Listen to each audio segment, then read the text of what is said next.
Dernière activité sur la responsabilité des systèmes embarqués. La question de la responsabilité d'un système embarqué survient lors d'un accident. Si le conducteur d'un véhicule a manqué de vigilance ou a commis une faute, il doit dédommager les victimes.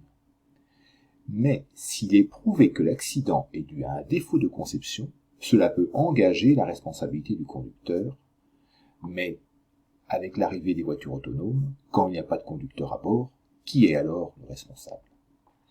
C'est une étude de document qui va s'appuyer sur, tout d'abord, un petit extrait d'article de journal, Le Monde, qui est responsable en cas d'accident impliquant une voiture autonome. Ensuite, un deuxième document qui porte sur la morale machine, un petit test qui a été mis en place par l'école américaine du MIT. Et enfin, un petit article qui concerne cette expérience qui a été menée par le MIT et qui existe déjà depuis 1967. Proposons-nous de répondre à une première question en utilisant le premier document, en argumentant. Selon vous, qui est le responsable? Le propriétaire ou le constructeur de la voiture autonome? La réponse n'est pas évidente. Les responsabilités dans ce cas sont partagées. Tout d'abord, l'utilisateur est responsable de l'outil qu'il utilise.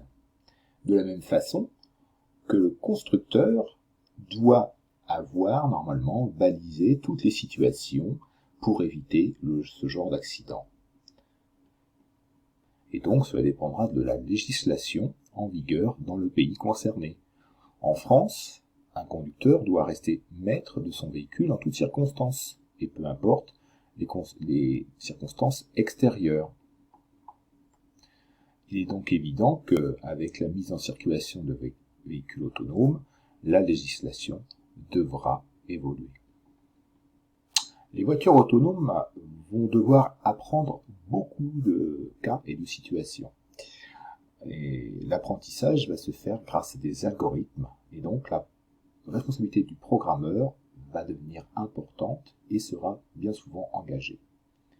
Réalisez l'enquête sur le site dont l'URL est indiquée ici. En cliquant dessus, vous devriez tomber sur la page suivante.